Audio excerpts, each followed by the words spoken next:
Welcome to What's Cooking in the Library. Today we are making cheeseburger chowder. So really good soup for winter weather. To start out with, we're going to take some ground beef. This is just over a pound, so about a pound to a pound and a half of ground beef. And we're just going to go ahead and put it in a pan and brown it.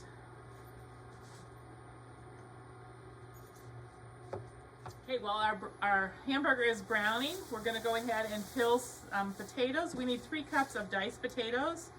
So you don't have to peel them if you don't want. You can leave the peels on, but I'm going to go ahead and peel them. I'm also going to peel some carrots. Okay, so I'm going to take the celery. We're just going to dice these up into small pieces.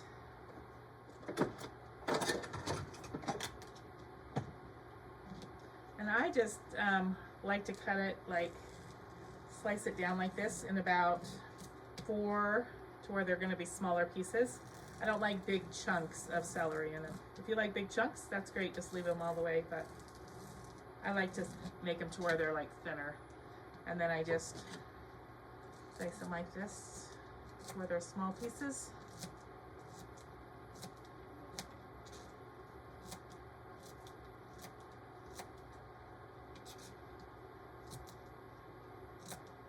So we need a half a cup of the chopped celery, which it looks like that's going to be just just one piece. And then we're going to coarsely shred these carrots. So if you have a food processor, you can do that. I'm just going to do it really quick with this grater. So once your hamburger's all browned, if you have a lot of fat in it, you're going to want to drain it. This is really lean. There is actually not really any fat in it, so I don't need to drain it. To that browned hamburger, I'm going to add a half a cup of the diced celery, which ended up being just 1 stalk of celery. 1 cup of grated carrots. You can see I'm actually not measuring these out, but because it doesn't have to be exact on this, but that's definitely a little more than 1 cup probably of grated carrots. And then a half a cup of diced onions, which this is onions that I have had in the freezer. So I'm just going to add about a half a cup there. We're just going to cook this now until those are soft. So we just stir them and let them cook until those vegetables start to soften. Well, that's cooking. I'm going to go ahead and do the potatoes. You're going to dice the potatoes. You need 3 cups of diced potatoes, and I like to get them to where they're fairly small chunks.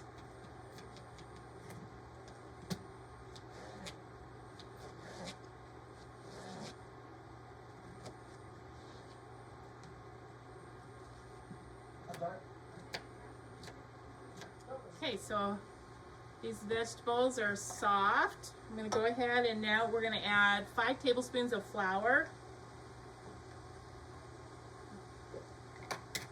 I'm actually using gluten-free flour here, but you can use, regular flour is great, but I just want to let you know the gluten-free works fine too.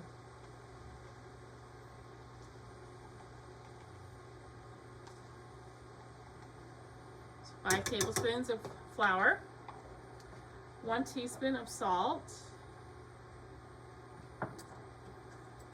and then I'm just going to stir that.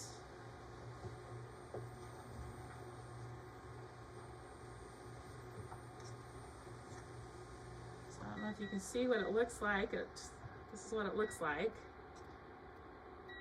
at this point. That flour kind of makes it really thick.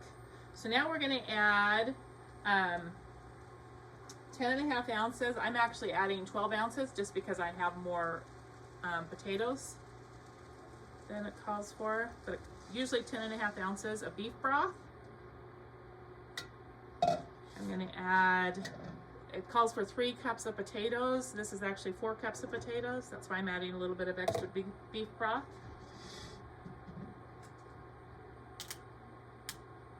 And then we're going to add 5 cups of milk.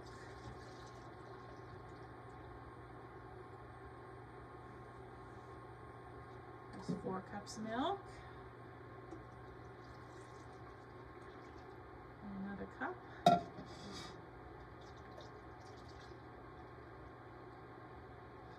5 cups of milk. Stir that up. We're just going to stir this together and then bring it to a boil, a simmer.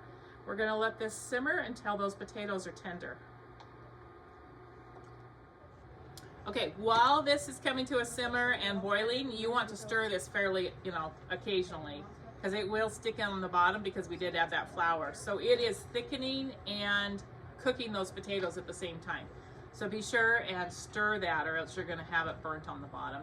Those potatoes are going to stick on the bottom. So this is actually ready. In order to test and see, basically you're just trying to get it to where these potatoes are tender. So what I do is I just take a potato here and I take a fork, and if that potato's tender, which it's actually split right in half there. So when those potatoes are tender, it's done. So we're going to turn off the heat now. And then we're going to add 2 cups of cheese. Now, I definitely like cheddar cheese in here just because we're making cheeseburger chowder and cheddar is really, really good in here. So 2 cups of cheese, which this is 2 cups. So just going to stir that in, and then we just allow that to melt. It will just take a minute or 2, and then it's ready to serve. So this is a very hearty soup, very easy to make and pretty quick to make. So give cheeseburger chowder a try.